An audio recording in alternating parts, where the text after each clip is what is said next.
Selamat berjumpa kembali di channel Setiadi 1906, saluran pembahasan dan diskusi aspek-aspek perpajakan internasional.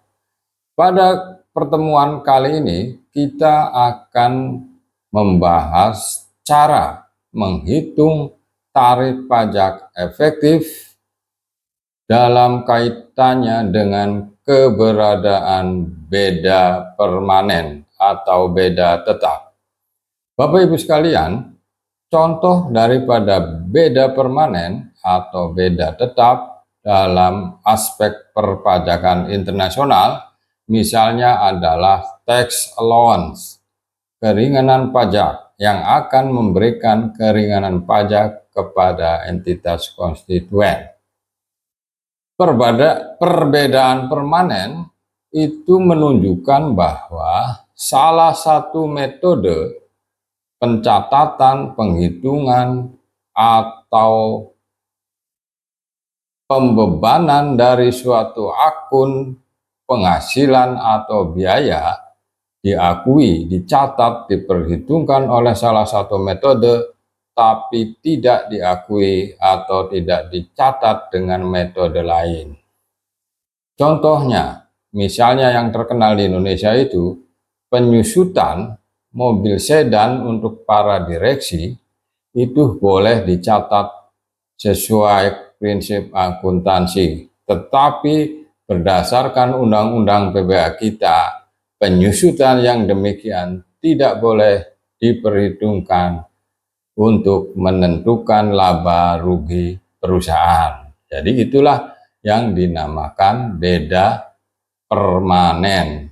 Jadi salah satu pihak tidak mengakui pembebanan atau alokasi penghasilan. Dalam kasus ini kita akan membahas beda permanen yang kita namakan tax allowance incentive atau secara singkat adalah keringanan pajak. Jadi tax allowance incentive ini adalah unsur daripada penyusutan di mana pihak-pihak yang menggunakan aktiva berwujud diberi insentif, beban penyusutannya diperbesar, ya, sehingga akan mengurangi laba sebelum pajak, ya. Akibatnya apa? Nanti karena labanya berkurang dengan adanya tax allowance incentive ini, maka penghitungan pajak kininya juga semakin kecil. Nah, dengan pajak kini yang semakin kecil, itu mengakibatkan pajak tercakup yang semakin kecil. Karena dengan adanya beda permanen ini, pajak tercakup nilainya diambil dari besaran pajak ini. Sehingga menyebabkan tarif pajak efektif menjadi lebih kecil daripada tarif nominal. Karena tarif pajak efektif diperkecil dengan adanya pajak tercakup yang kecil, diperkecil lagi sebenarnya dengan adanya laba global.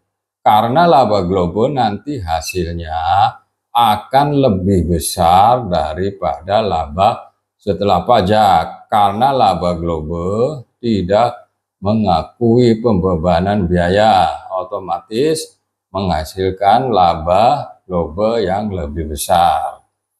Karena juga tarif pajak efektif itu rumusnya tarif pajak tercakup dibagi laba global. Jadi kalau pembilangnya pajak tercakup kecil, secara otomatis berbanding lurus tarif pajak efektifnya juga kecil. Nah, ini diperkecil lagi dengan adanya laba global yang lebih besar.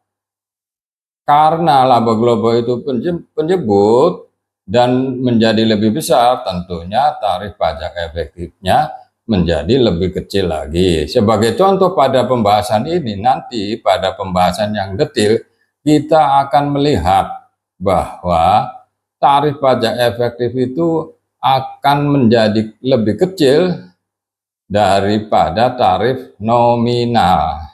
Tarif nominal yang awalnya 15% setelah dilakukan penyesuaian dengan adanya beda permanen tadi akan menghasilkan tarif pajak efektif 3,75%. Jadi hampir seperempatnya dari tarif nominal.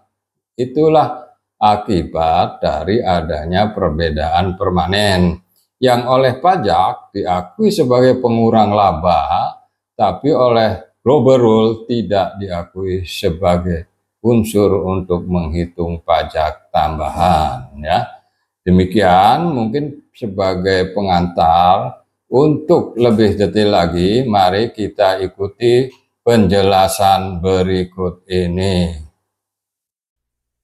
Pajak tercakup disesuaikan dengan adanya beda permanen. Kita asumsikan bahwa terdapat bagan organisasi atau bagan kepemilikan yang tergambar seperti ini, ya.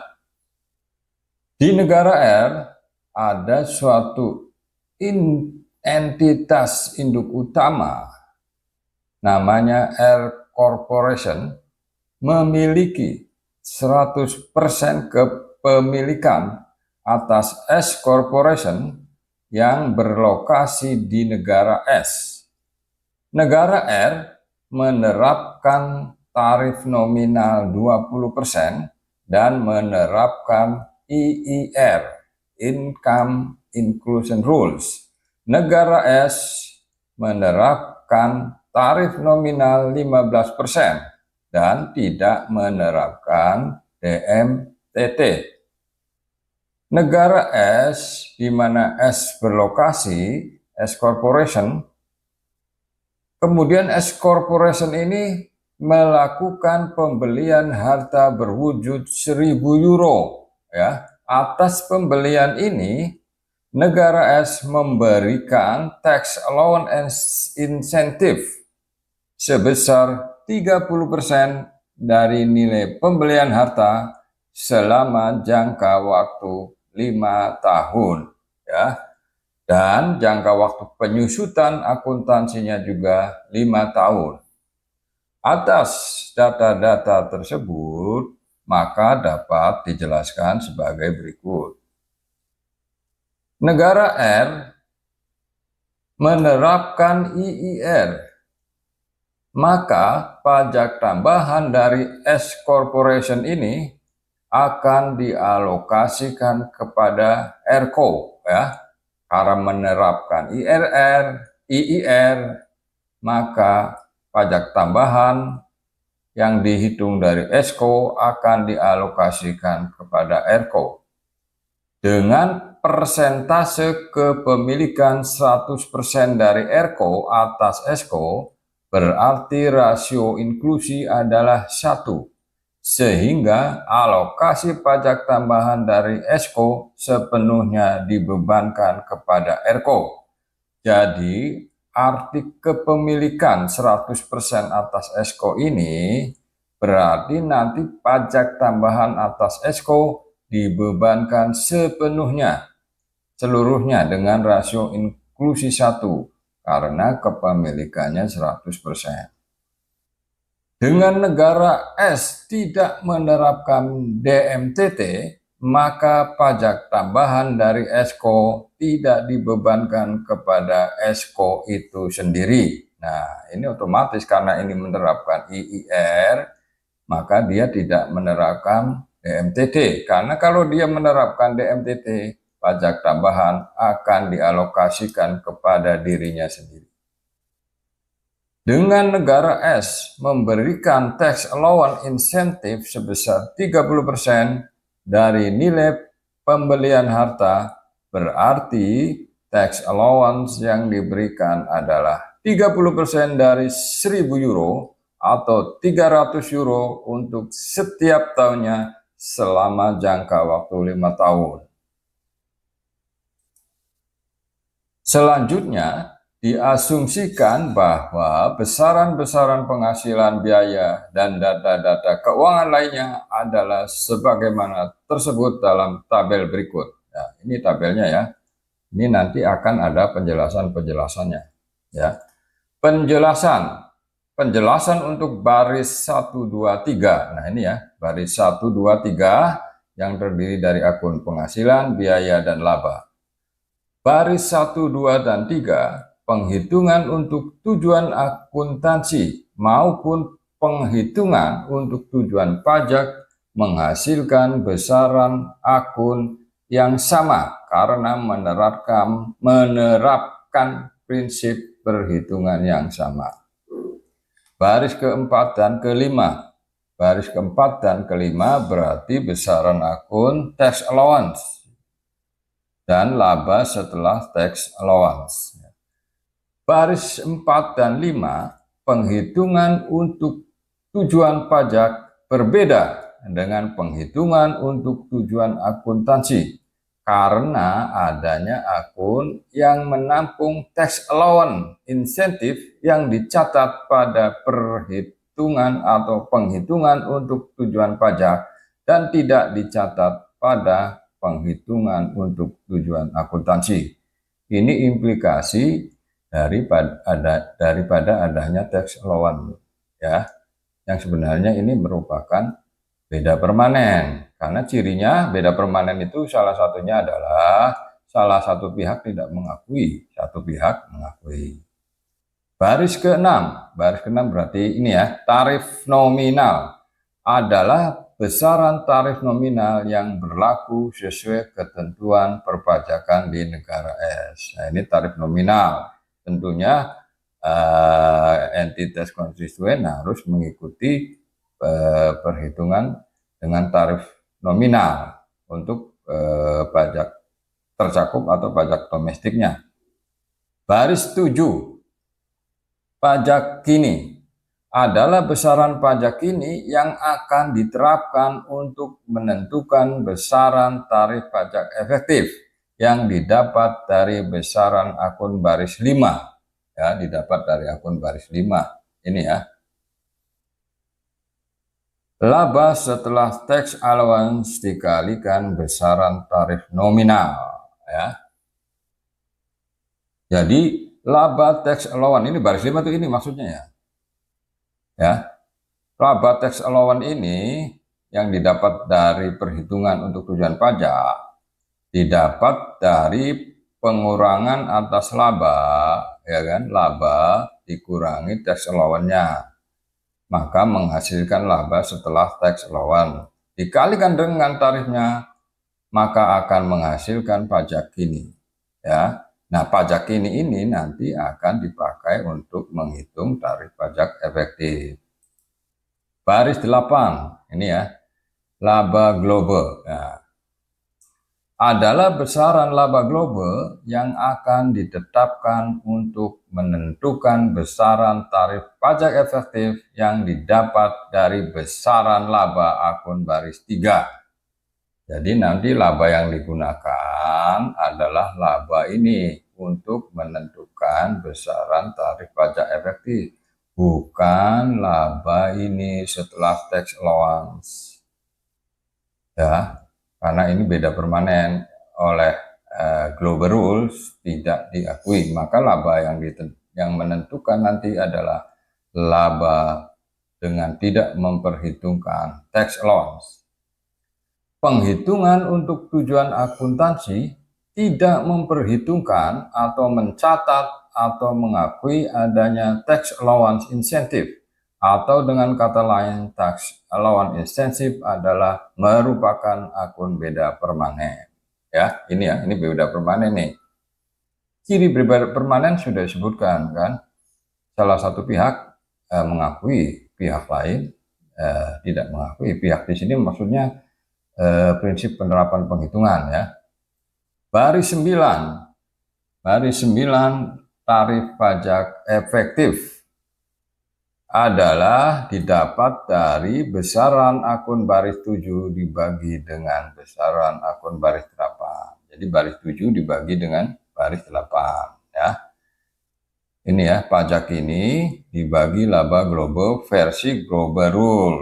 Kalau di sini dengan adanya beda permanen ini, pajak tercakup versi global rules diambil dari pajak ini. Diambil dari perhitungan pajak setelah tax allowance dikali tarif nominal. Nah, ini sebenarnya pajak tercakup versi global rules dengan adanya beda permanen.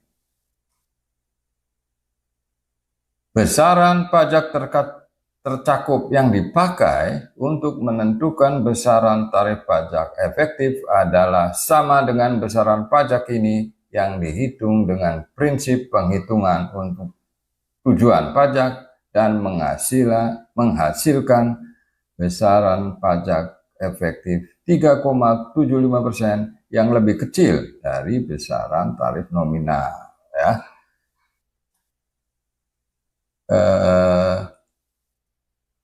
Pajak efektif sendiri adalah besaran akun baris 7 ya dibagi dengan besaran akun baris 8 laba global yang didapat juga dari baris 3 yang akan diterapkan untuk menentukan besaran pajak tambahan atau top up tax sesuai formula yang sudah ditentukan berdasarkan global rule. Jadi setelah tarif pajak efektif ditentukan, maka akan diterapkan ke dalam formula sesuai global rule ya. Dan juga disebutkan tadi bahwa dengan adanya beda permanen tax allowance tadi akan menghasilkan tarif pajak efektif yang lebih kecil dibanding dengan besaran tarif nominal.